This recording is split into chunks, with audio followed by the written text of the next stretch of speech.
안녕하세요. 저는 힘든 시간을 보내면서 혼자 견디기 버거워서 따뜻한 위로와 응원이 너무 절실해서 이렇게 용기를 냈습니다. 다들 슬프고 힘든 일을 겪으면서 보내시는 분들도 많으시겠지만 저 또한 약한 사람이라 주변의 관심과 응원이 필요합니다. 따뜻한 격려의 마음이라도 부탁하고자 사연을 보내게 됐습니다. 들어주시면서 저에게 용기를 꼭 주셨으면 좋겠습니다. 저는 결혼을 약속한 남자친구가 있었습니다. 남자친구와 저는 같은 미술 전공으로 대학교에서 만나 연애를 시작했어요. 같은 미술을 하면서 서로 의지하며 미래에 대한 같은 꿈을 꾸면서 행복한 날들만 가득했습니다. 남자친구와 저는 동갑내기여서 대학교 친구들은 다 같이 서로 친한 친구였기 때문에 항상 같이 있는 날이 더 많았고 함께 보내는 시간은 점점 더 길어져 저희는 서로가 멀어진다는 걸 상상조차 할 수 없었습니다. 그렇게 저희는 같이 대학교를 무사히 졸업하고 미래의 결혼을 약속하며 졸업 후 동시에 동거를 했습니다. 주변에서는 왜 결혼을 안 하고 동거를 시작하냐는 말들이 있었지만 저희는 미래에 대한 서로의 꿈이 있었기 때문에 사회생활도 해야 하고 아직은 결혼하기 이르다 생각이 들었기 때문입니다. 어차피 결혼은 약속했고 저희가 더 성장하고 준비가 되었을 때 그때 결혼을 하기로 했습니다. 서로 굳은 믿음이 있었고 어차피 같은 한 집에서 동거를 하기에 저희는 서로 만족했습니다. 같은 미술 전공으로 졸업은 했지만 저희가 하는 일은 서로 각자 다른 길로 가고 있었습니다. 남자친구는 화가로 가는 길을 택했고 저는 미술학원에 들어가 아이들을 가르치는 일을 시작하게 됐습니다. 하는 일은 다르지만 서로에게 부족한 점은 함께 채워주며 힘이 됐고 든든한 버팀목이 되었습니다. 그렇게 지냈던 날들이 벌써 6년이란 시간이 훌쩍 지나갔고 저희는 둘 다 30살이 넘어버렸습니다. 다행히 그동안 함께 살면서 서로 투닥거리는 곱고 큰 다툼 없이 잘 지냈습니다. 30이 넘자 주변에서는 또 이제는 결혼해 하지 않겠냐는 말들이 나오기 시작했어요. 저도 사실 이제는 슬슬 오늘 생각해야 한다고 느끼고 있었거든요. 저는 아이도 낳아야 하고 더 나이 먹기 전에 이제 결혼식을 올려도 된다고 생각했어요. 그래서 퇴근 후 남자친구와 저녁을 먹으며 얘기를 꺼내봤습니다. 자기 우리 벌써 같이 산 지도 6년이나 지났다. 시간 엄청 빠르지. 그런데 남자친구는 그러네 벌써 그렇게 됐네. 시간 정말 빠르네 하더군요. 그래서 직접적으로 얘기를 꺼내야겠다 싶었죠. 우리 나이도 벌써 30도 넘었고 슬슬 결혼 준비도 해야 하지 않을까? 남자친구는 제 말을 듣고 시큰둥한 표정을 지으며 일단 밥이나 먹자고 말을 돌리는 듯한 느낌이었습니다. 오늘 그림이 잘 그려지지 않아 예민한 상태인 건지 컨디션이 별로 좋아 보이지 않았습니다. 사실 결혼 얘기를 꺼내면 서로 이것저것 대화가 나올 줄 알았는데 저녁을 먹고 나서도 더 이상 대화가 이어지지 않았습니다. 괜히 저만 들떴나 싶어서 기분만 가라앉았습니다. 그래도 남자친구의 컨디션이 좋은 날에 다시 천천히 얘기하면 되니까 크게 조급해하지 않았어요. 그날 이후 이상하게 남자친구는 평소와 달랐습니다. 밖에서 따로 친구들을 만나는 날은 늘어가고 원래는 저도 같이 만나는 친구들이었기 때문에 항상 같이 나가서 만났는데 요즘은 저랑 같이 안 가고 혼자서만 그 친구들을 만나고 들어오더라고요. 날이 갈수록 점점 남자친구의 행동들이 하나하나가 이상해지고 있었습니다. 저만 보면 항상 미소를 보내던 사람이 저랑 눈만 마주치면 인상을 찡그리고 제 눈을 피하듯이 고개를 싹 돌린다던가 말이죠. 그리고 술이 잔뜩 취해 집에 오는 날이 늘어나길래 무슨 일이 있는지 물어봐도 아무 일도 없다고만 하는데 저는 그런 남자친구가 너무 답답했어요. 남자친구는 그림이 잘 안 그려질 때는 많이 예민해지긴 했지만 이렇게까지 행동에 변화가 없었습니다. 그림 문제는 아닌 듯 했고 말하기 힘든 일이 있는 것 같았죠. 선뜻 제가 먼저 물어볼 수 없어서 말을 해줄 때까지 기다려 보기로 했습니다. 그런데 점점 늦은 시간에 집에 오고 너무 늦게까지 안 들어올 때는 연락을 하면 제 연락을 받지도 않았어요. 남자친구가 밖에 있는 시간이 늘어났고 밖에 있을 때는 연락도 거의 안 되니 답답할 따름이었죠. 저는 점점 남자친구 행동들을 곰곰이 생각해 보면서 그제서야 조금씩 이상하다고 생각이 들고 느낌이 왔습니다. 아무래도 여자가 생긴 것 같았습니다. 왜냐하면 저랑 같이 살면서 단 한 번도 핸드폰을 잠가 놓지 않았는데 행동이 이상해지기 시작하면서 핸드폰에 비밀번호를 설정해 둔 것입니다. 정말 의심하고 싶지 않아서 참아왔는데 더 이상은 안 되겠다 싶었죠. 오늘은 꼭 남자친구랑 제대로 얘기를 해봐야 할 것 같아 저녁 늦도록 기다렸습니다. 역시나 오늘도 자정이 넘어서 들어오더군요. 더 이상 미루면 안 되겠다 싶어 물어봤습니다. 요즘 왜 그러는데? 무슨 일이 있으면 말을 좀 해주던가 라고 했습니다. 그러자 너랑 사는 게 지겨워졌어. 네가 하는 잔소리도 듣기 싫고 나 혼자 있고 싶다. 그 말을 듣는 순간 머리를 망치로 맞는 기분이었습니다. 한숨을 내쉬는 남자친구의 말을 듣고 이 사람이 정말 내가 알던 내 남자친구가 맞나 너무 의아했습니다. 어떻게 저런 말을 아무렇지 않게 나한테 할 수가 있나 싶었죠. 평소에 저희가 싸운 것도 아니고 저희 사이에 아무 문제도 없다고 생각했는데 제 착각이었습니다. 그래서 저는 도대체 왜 갑자기 이렇게까지 변할 수가 있는지 제대로 이유라도 알고 싶었습니다. 저는 화가 나서 따지면서 물어봤어요. 내가 지겨워졌다고? 혹시 다른 여자 생겨서 그런 거야? 남자친구는 잠시 머뭇거리더니 내가 다른 여자 생겼으면 우리 헤어질 거야. 남자친구의 그 말에 저는 눈물이 났습니다. 왜 이렇게까지 저한테 잔인하게 말하는 건지 마음이 너무 아팠어요. 그러자 남자친구는 울고 있는 저를 보면서 또 인상을 찡그렸습니다. 그 모습을 보면서 저는 정말 남자친구가 나에 대한 마음이 변했다는 걸 확신했습니다. 저만 보면 눈이 자동으로 찡그려질 정도로 제가 그렇게 싫어진 걸까요? 왜 우리가 갑자기 이렇게 됐을까 생각해 보니 제가 결혼 얘기를 꺼내고 나서 그렇게 된 것 같았어요. 저는 한 번 더 확인해 보고 싶어서 물어봤죠. 혹시 결혼 얘기가 많이 부담됐었어? 부담되면 천천히 해도 되는 거잖아. 그러자 남자친구는 너랑 사는 게 이제 지겨워졌다고. 못 알아듣겠어? 다시 말해줄까? 남자친구는 또 인상을 쓰면서 말했습니다. 다시 한번 남자친구의 진심을 듣게 되니 견딜 수가 없었어요.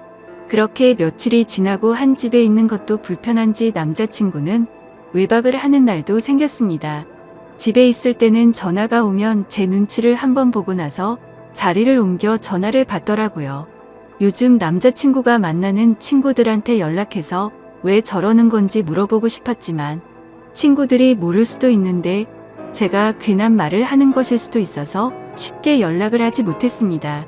아무튼 날이 갈수록 혼자 감당하기가 너무 힘이 들었어요. 반복되는 하루하루가 저를 지치게 만들었고 더 이상 우리가 함께하지 못할 것을 느꼈기에 저는 남자친구의 말을 받아들이기로 했습니다. 함께 사는 집의 보증금은 반반 나누어서 했기 때문에 남자친구가 집이 정리되면 돈을 보내주기로 했습니다. 그렇게 우린 이별을 하고 말았습니다. 결혼을 약속하며 긴 시간을 함께 살았기 때문에 우리가 영원할 거라고 생각했는데 모두 저만의 착각이었던 거죠.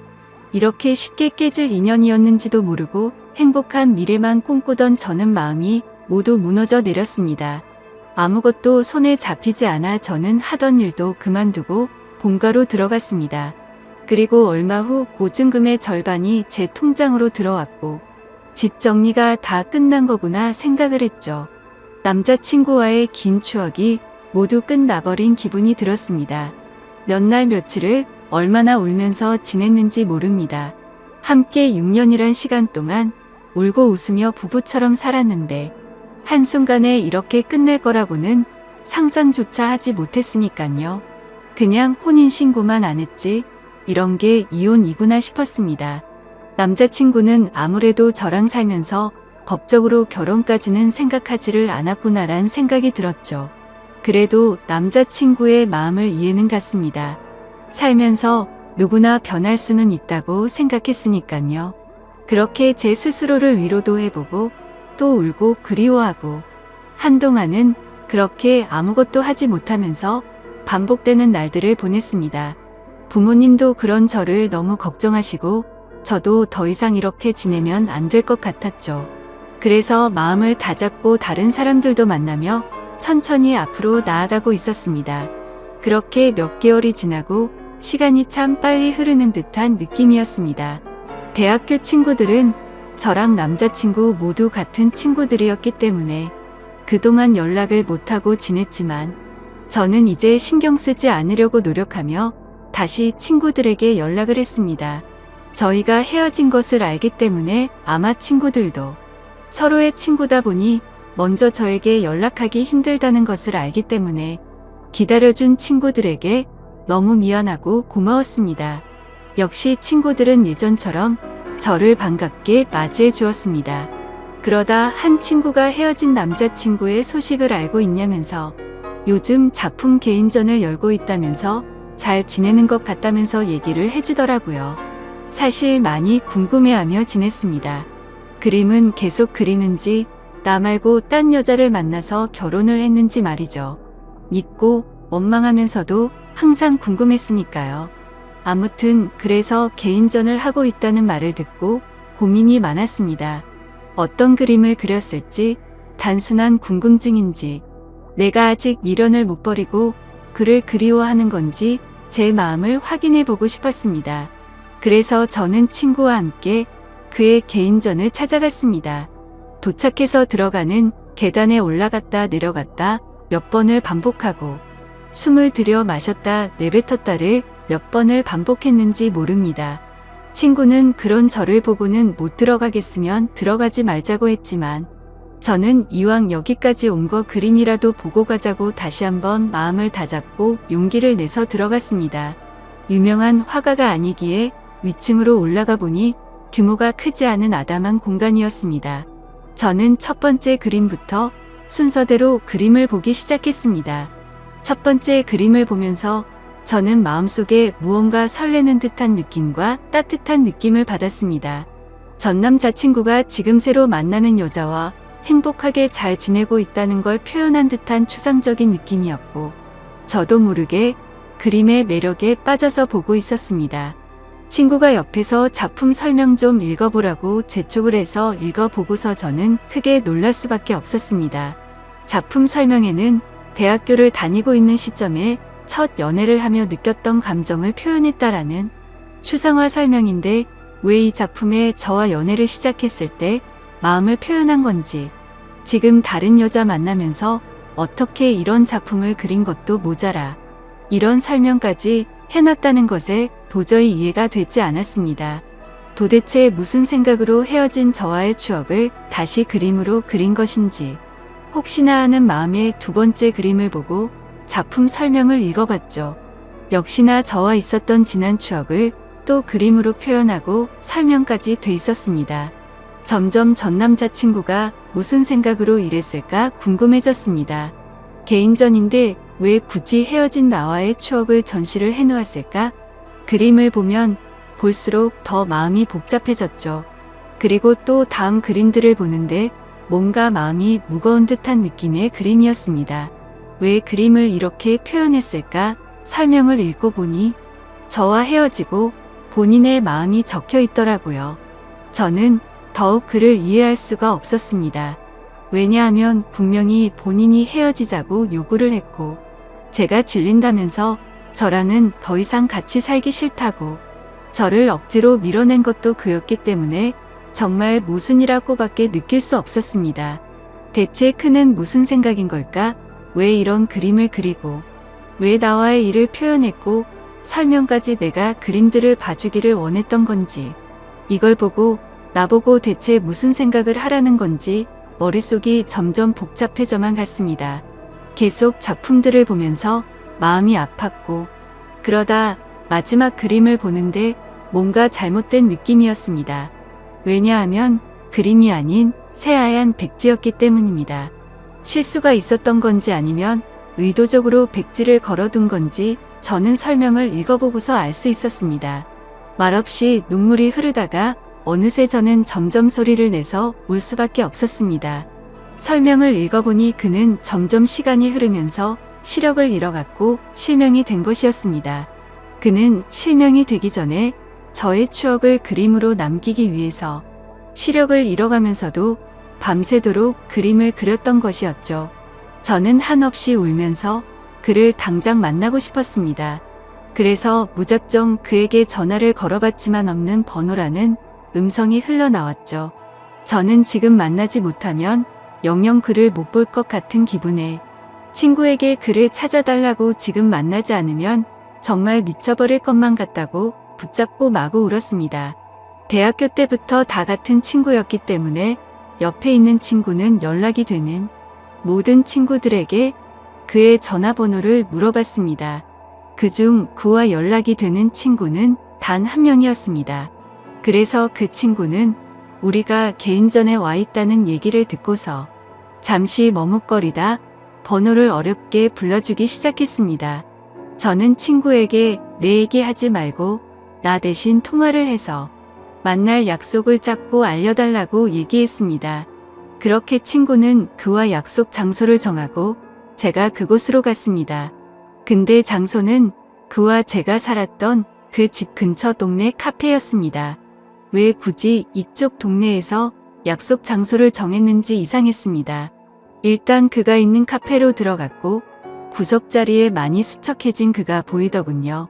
천천히 걸어가서 그가 있는 구석자리 앞으로 갔지만 그는 정말 저를 보지 못했고 저는 일부러 조금 더 기척을 내기 위해서 의자 소리가 나게끔 들어서 앉았습니다. 그러자 그는 제가 아닌 약속을 잡은 제 친구인 줄 알고 인사를 건네기 시작했어요. 그가 말을 하는데 저는 계속 눈물이 나와 마음이 너무 아팠습니다. 이제 내가 앞에 있어도 전혀 알아보지 못한다는 것이 너무 슬펐습니다. 저는 그에게 친구가 아닌 저라고 사실대로 밝혔고 그는 너무 놀라 갑자기 일어나서 나가려고 하는데 제가 붙잡아서 다시 의자에 앉았습니다. 그는 생각지도 못했다는 듯 당황을 했고 저도 마음을 추스리고 천천히 말을 이어갔습니다. 저는 그의 개인전에 다녀온 것을 말했고 그는 참고 참다가 눈물이 한 방울 흘러내리더군요. 저는 아직 그의 마음을 알 수 없었기 때문에 제가 궁금했던 걸 단도직입적으로 물어봤습니다. 어쩌다 멀쩡했던 눈이 왜 갑자기 실명이 됐고 나 싫다고 다른 여자한테 가서 잘 만나고 있을 텐데 왜 헤어진 나와의 추억을 그림까지 그리고 개인전까지 열어서 그림을 전시했는지 이해할 수 없으니 설명해 달라고 말했습니다. 그는 잠시 주춤거리며 입을 떼기 시작했습니다. 그는 제가 궁금했던 것들을 하나씩 설명하는데 찬찬히 들으면 들을수록 가슴이 미어지며 그가 원망스러웠습니다. 그가 말한 것들은 사실은 저와 살면서 눈에 이물감이 들고 눈이 뿌옇게 보일 때가 있어 안과를 가게 됐는데 시력이 점점 나빠지고 있어서 정밀 검사를 해봤답니다. 검사 결과 눈이 점점 실명이 되고 있었다고 말을 들었다고 하네요.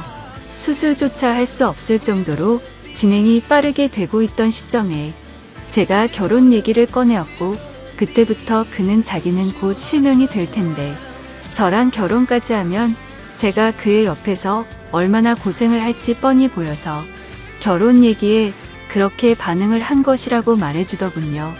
그리고 저를 볼 때마다 눈을 찡그렸던 건 제가 싫어서 그런 게 아니었고 앞이 잘 보이지 않아 저를 조금이라도 더 자세히 보려고 눈을 찡그리면서까지 제 얼굴을 봤던 것이었죠. 그리고 그는 저 말고는 다른 여자는 생각도 해본 적이 없기 때문에 당연히 다른 여자를 만난 적은 없었다고 하네요.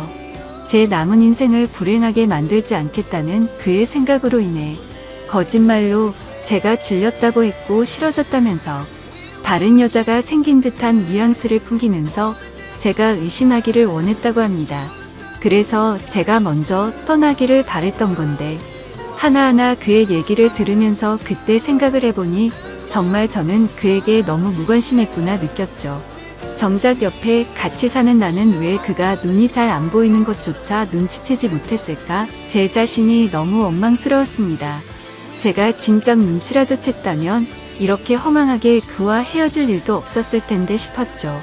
오히려 그가 힘든 것을 혼자 감당하고 있을 때 제가 조금이라도 기댈 수 있게 힘을 줬다면 그가 거짓말까지 하면서 저와 헤어지려 했을까라는 생각이 들었습니다. 그의 마음을 헤아려 보니 그가 혼자 얼마나 힘들었을까라는 생각에 가슴이 너무 아팠습니다. 그는 설명하는 내내 눈물이 마르지 않았고 저도 중간중간에 말하고 싶은 걸 최대한 참고 눈물을 흘리며 듣고 있을 수밖에 없었습니다. 그의 얘기를 다 듣고 나서 저는 그에게 시력을 잃고 우리가 헤어지면 내가 혼자 행복하게 살 수 있을 거라고 생각했어 라고 묻자 그는 눈이 보이지 않는 남편 말고 평범하고 건강한 남자 만나서 아이 낳고 행복해 살기를 바랬어 라고 울먹이는 듯한 말투로 겨우 대답을 하더군요. 저는 그 말을 듣자 맞아 그의 진심이 무엇이었는지 왜 그때 그가 딴 여자가 생긴 것처럼 말하고 저를 그렇게까지 밀어냈는지 이제야 그의 마음을 알게 됐습니다. 그는 정말 나를 진심으로 사랑했고 본인보다 나를 먼저 생각한 사람이었다는 걸 왜 저는 그때 제대로 알지 못했을까요? 다시 한번 마음을 추스르고 왜 이 동네에서 약속을 잡은 건지 물어봤습니다. 그는 사실 저와 함께 살던 그 집에서 제가 나간 이후로 쭉 혼자서 살고 있다고 했어요. 알고 보니 집을 정리한 것처럼 저에게 돈을 보낸 것이었고 그는 혼자 저의 추억이 있는 그 집을 떠나지 못했다고 했습니다. 저도 그와 헤어지고 많이 힘들었다고 생각했는데 그는 제 흔적이 있는 집에서 혼자서 얼마나 외롭고 슬펐을지 가늠조차 되지가 않더라고요. 모든 것을 혼자 짊어지려고 하는 그가 믿고 원망스러웠지만 저를 위한다는 마음에 버렸던 일이었기에 그를 미워할 수도 없었습니다. 저는 그 집에 가보고 싶다고 말하자 그는 가방에서 접이식 지팡이를 꺼내더니 먼저 앞장을 섰습니다. 그런 모습이 너무 낯선 모습이었지만 저는 결코 내색할 수가 없었습니다. 익숙하게 그는 집으로 도착했고 같이 들어갔습니다. 들어가서 그동안 변한 것이 거의 없는 모습에 조금 놀랐습니다. 대부분은 거의 그대로였지만 눈이 보이지 않아서 자신이 잘 다닐 수 있도록 하고 손이 잘 닿는 곳으로 위치를 조금 바꿨다고 하더군요. 그동안 이 집에서 혼자 보이지도 않는 눈으로 지냈다는 것이 믿기지 않았어요. 하나씩 알게 될수록 너무 마음이 아파왔고 제가 계속 옆에 있었더라면 잘 챙겨줄 수 있었을 텐데 속상한 마음뿐이었습니다. 그는 보는 것처럼 이젠 제법 익숙해져서 지내는데 불편함이 크게 없다며 걱정하지 말라고 스스로 잘 해내고 있으니 저보고 이제 걱정하지 말고 좋은 사람 만나서 잘 지내라고 말하더군요. 그 말을 듣고 저는 화가 나서 말했습니다. 내가 진작에 알았더라면 무슨 일이 있어도 자기 곁에서 안 떠났을 거야. 이제 다 알게 된 이상 난 절대로 아무데도 안 가라고 소리쳤습니다. 그는 말도 안 된다며 앞으로 살 날이 얼마나 긴데 대체 왜 사서 고생을 하냐고 절대 그러면 안 된다고 자기 옆에 있으면 지치고 불행할 거라며 반대하더군요. 하지만 저는 절대 내 생각 변하지 않으니 설득하지 말라고 못을 박았고 저는 그날 이후 제게 필요한 것을 챙겨서 매일매일 그의 집으로 갔습니다. 그가 조금이나마 불편하지 않게끔 제가 할 수 있는 것들을 찾아서 하고 밥도 같이 먹고 차도 마시며 대화하는 시간들을 많이 가졌습니다. 그는 처음에 오지 말라며 저를 밀어냈지만 저는 이번만큼은 제 의지대로 밀어붙였습니다. 그렇게 매일 같이 보내는 시간이 길어지며 저는 궁금한 것이 생각나서 물어봤습니다. 근데 개인전 열었을 때 마지막에 왜 백지를 걸어둔 거야? 라고 물어보자 내가 시력을 점점 잃어가면서 그날 딱 아무것도 보이지 않았어. 그래서 붓을 잡고 아무것도 그릴 수가 없었거든.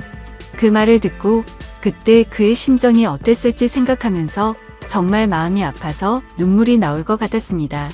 하지만 이제는 그의 앞에서 약한 모습과 우는 모습을 느끼게 해주고 싶지 않았습니다. 저는